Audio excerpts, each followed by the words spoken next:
dapat pinapalitan yung tubig. Pero nagtitira tayo para yung may algae. Yan ang libangan natin simula nung nauna tayo ng trabaho. Dapat may pinaglilibangan din tayo. At saka siyempre, kwentuhan sa inyo, binabahagi ang buhay natin. Ang buhay na makabuluhan. Ang dami kong nakakausap na mga tao dito na hindi sila naniniwala sa reliyon. Hindi sila naniniwala kung anong pinanggalingan nila at kung sino ang nagbigay ng buhay sa kanila. Nakakalungkot lang ganun.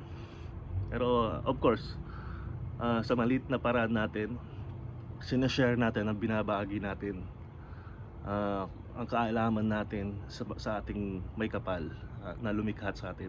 Which is, pakinggan nila, hindi. Pero it's our obligation sometimes correct them. Sa maliit na bagay na yon, alam kong masaya ang ating Panginoon dahil dinadala natin ang mga salita niya para ipahayag sa ibang tao. Hindi naman tayo born again Christian or whatever. I respect all the religion. Hindi tayo nag-uusga, hindi tayo nag-aano. Ang mahalaga sa akin, makita ko sa isang tao, naniniwala siya kung sino ang lumikha sa kanya. Mamaya guys, iyaano na natin itong mga gamit ni Jordan dito sa yard. Kasi ayan once na nakakita ka na ng yellow sa sa mga puno, ibig sabihin magpo-fall na. 1 month, 2 months, sigurado papatak na yung snow. Kaya kailangan na natin itago itong mga laruan ni Jordan dito sa yard.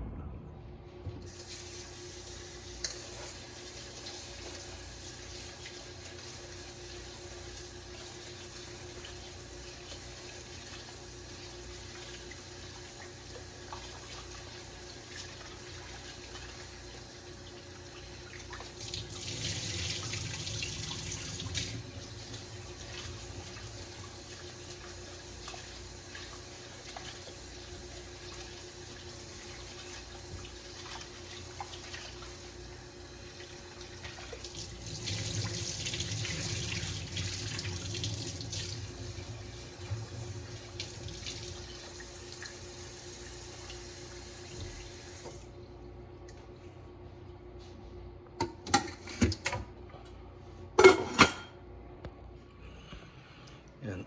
Magsasayang muna tayo kasi si Jacob, it's almost 8:15, papasok siya ng 8:45.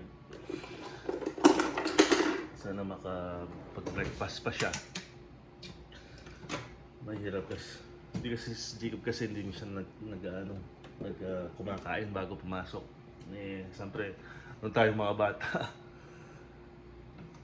hindi tayo paalisin ng nanay natin pagka hindi makakain kasi nga naman hindi ka makakapag-aaral. Wala naman ang isip mo pagka yung mga bata ngayon iba na, dire-diretso siya pumapasok. Mag-aalala ako sa kanya, pero subukan natin makapagluto ng mabilisan.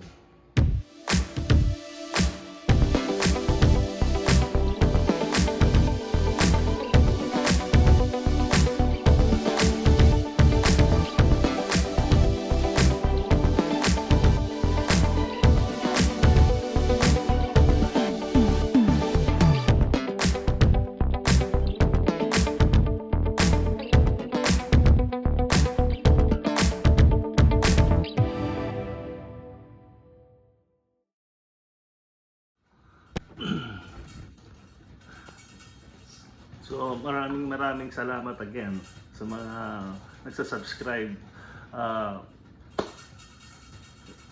Hindi ko inaangad na kagad akong lumaki or whatever. Ang mission po lang natin dito, mapatunayan natin sa sarili natin na nagkakaisa tayo. True me. Ang gusto ko mangyari na yun nga, makatulong. Of course, maraming blessing pa ang ibibigay ng Panginoon sa atin. Sana madagdagan ng mga subscriber ko para at least makuha natin ang goal natin dito. May goal po kasi ako dito eh. Hindi po pang sariling goal to. Ah, maraming nagsasabi na why don't you focus on your family, your own problem. No po.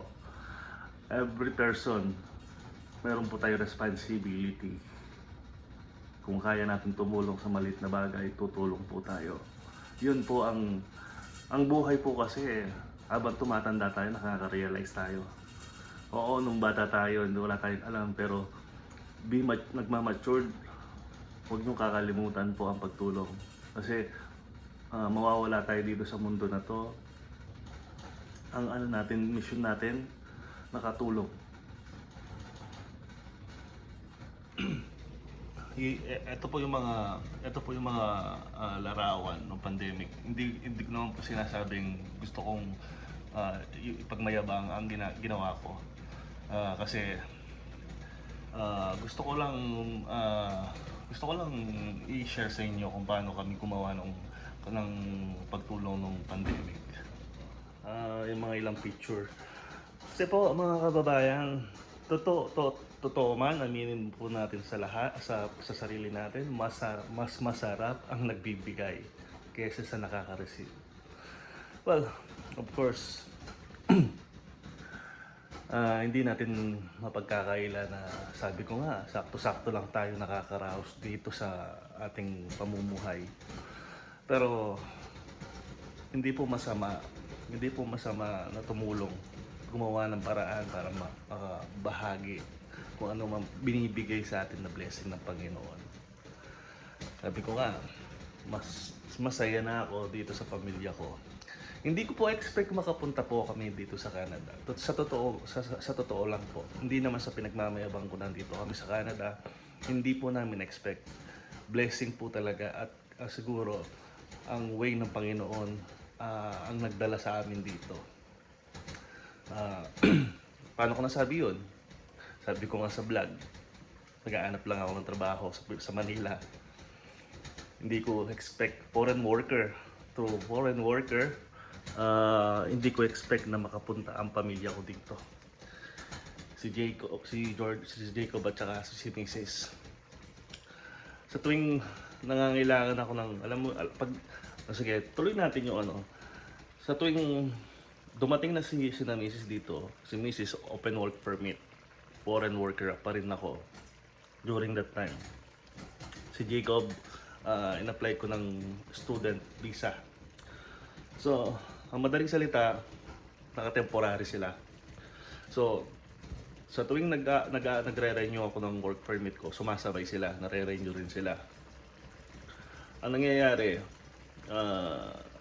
nakapag-renew kami ng isang beses pa, which is kinakabahan na kami dahil nga nagiging problema sa LMO noon. LMO pa yun, hindi LAMIA. Labor Market Opinion pa yun. Nagkakaroon na ng at the same thing na nangyari dito. Nagko-complain yung mga lokal na ginagrab na ng mga temporary foreign worker ang trabaho. Ang system nun, nangyaring nakapag-renew kami after 1 year na si Mrs. noon, 3 years. So, kinausap ko mabuti yung company. Sinasabi ko sa kanila na kung hindi na kami mare-renew, sabihan kami maaga. Ang ginagawa ko lang, dahil wala akong kapangyarihan or whatever, isang ordinaryong tao, pumupunta ako sa Panginoon, pumupunta ako sa simbahan, dinadasal ko, Diyos ko, sana mapag-stay nyo kami dito sa Canada kasama ng pamilya ko. Gusto kong pagpatuloy ang pagsiservisyo sa inyo, Panginoon. Kasi nung, alam niyo po, sabi ko nga, 1 year ako naghintay sa papunta dito sa Canada. Every luwas ko po ng Manila or every apply ko, pinupuntahan ko po Santa Cruz, Manila Church. Hindi ako nagpapalya pumupunta doon. Dinadasal ko kung anong gusto kong makuha or mangyari. Naniniwala po ako doon. Bawat dasal ko po, nakukuha ko. Yun nga, pinagdarasal ko lagi sa simbahan na sana na-PR nga kami. Yun, na-PR kami. Sa tulong ng kumpanya, wala po tayong ginastos sa pag-PR natin. Sila ho mismong gumastos. Kaya sabi ko nga, masaya ako sa kumpanya. Until na na-transfer ako dito sa Edmonton. Hindi ko alam na pagka city, ang daming competition na mangyayari. Hindi natin hawak ang lahat ng mga tao. Hindi natin alam ang gagawin nila. Pero lesson learned.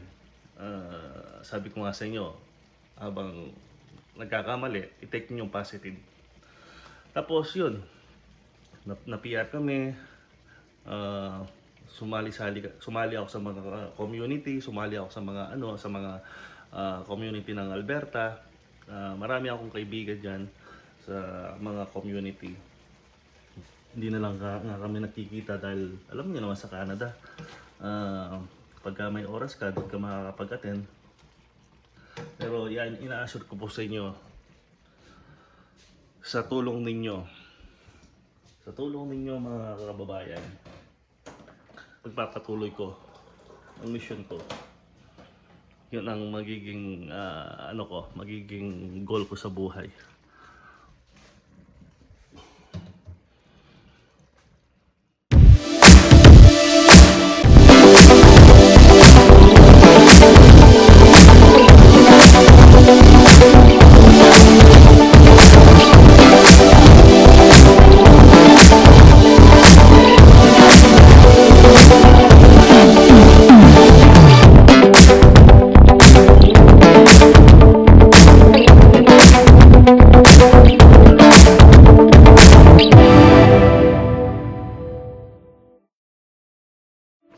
Luto na, makaren.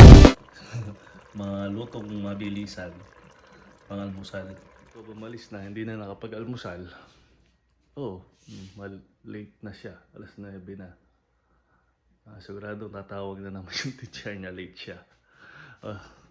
So, paano po? Ihanda muna natin yung almusal para makakain si Jordan.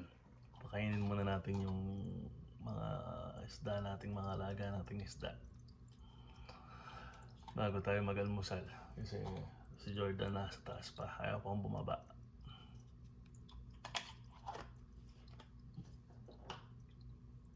Yan, nagtatanim din tayo, may kalamansi tayo, oregano, tsaka yung sampagitang nabuhay na lang uli.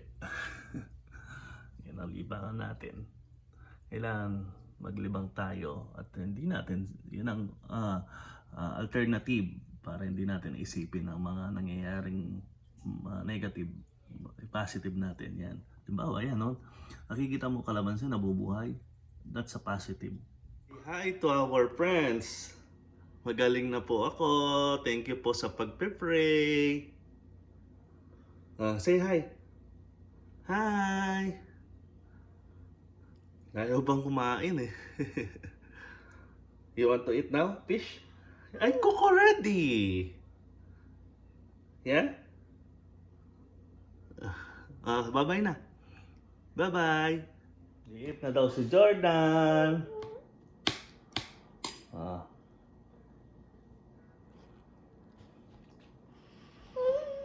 Hi, you like this one, right?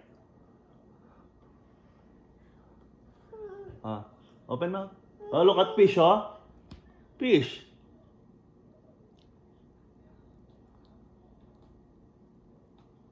Yum, yum. Yum, yum, yum, yum.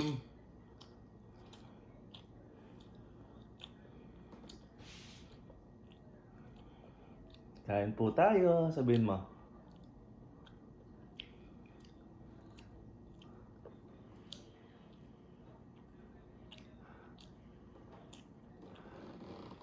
Nag-reach out nga pala si Donald Dizon. Donald Dizon, kumusta? Shout out. Nasa California po siya. Nag-usap po kami kahapon.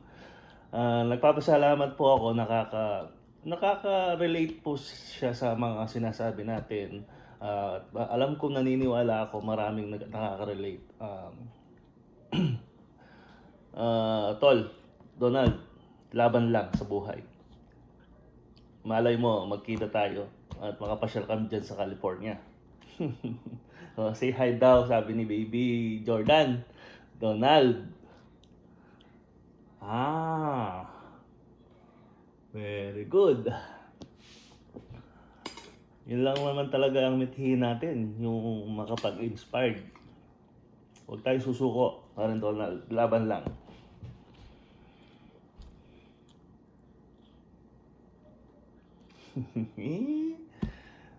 You wave them? Oh. Say bye-bye. Bye-bye. I will going to eat first. Flying kiss mo sila. Flying kiss.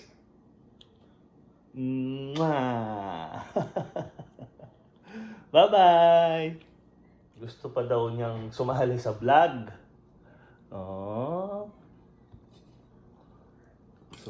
Gusto pa daw niyang sumali sa vlog.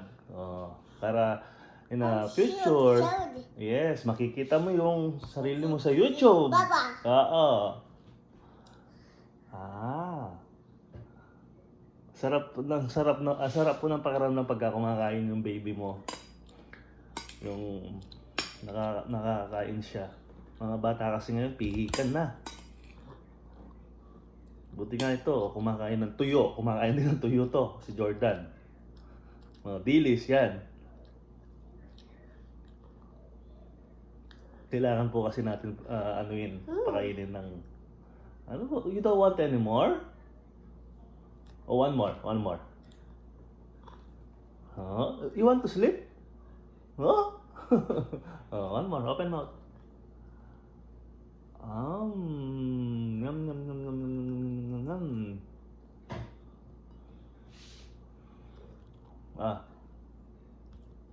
Mamam. So, sumubo naman si Jordan ng 5 kutsara. Siyempre hindi natin mabibigla ang bata. Samantalayin natin bago tayo mag-start ng trabaho, samantalayin natin na marami pa pong labahan, no? Total na day off si Mrs. ngayon. Para matapos na tong nilalabahan natin.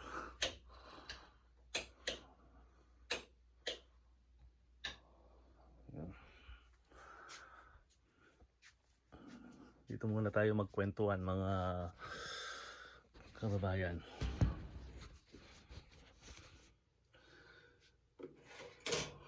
Siguro sa mga kapatid, mga special yung kamukha kong tatay, alam kong ginagawa nyo rin sa pamilya nyo to. Hindi naman sa nagkakaila ako. Most of the viewers ko kasi mga male. So, ito, natin to, parahan natin para mag-servisyo sa pamilya natin. Hindi naman natin kinakaya ngayon, hindi natin kinakaya to. So, ko muna to, i-dryer ko muna. Nako, sa Pilipinas, nung bago ako pumunta dito, imbes na gumamit ka ng washing machine, kamay talaga. Kinakamay natin yung paglalabas sa Pilipinas. Yun natin itong binabad nating puti. Magbabad tayo kahapon ng puti.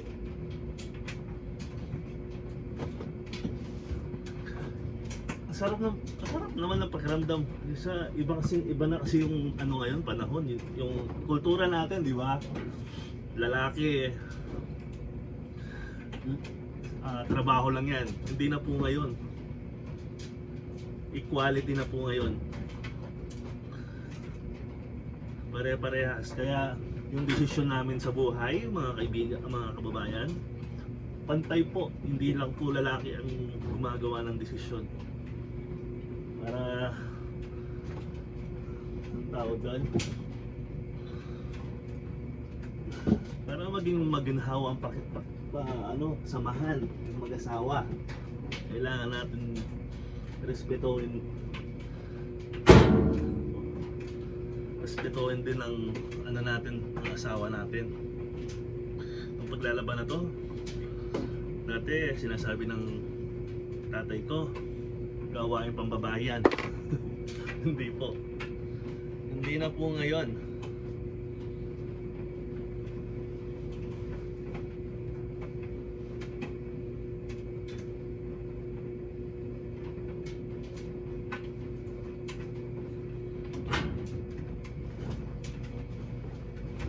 Dami rin nagamit ni Jordan ng bedsheet na ano, nung nagsusuka siya.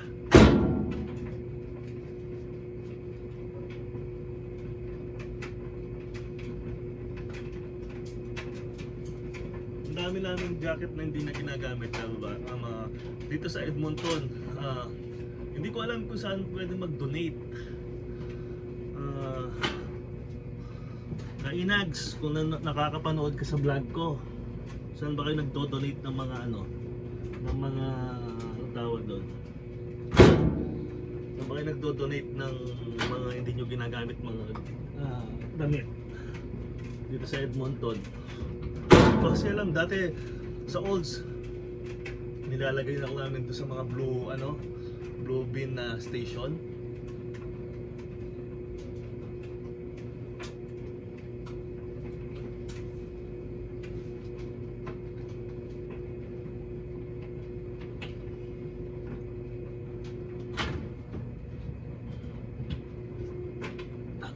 To.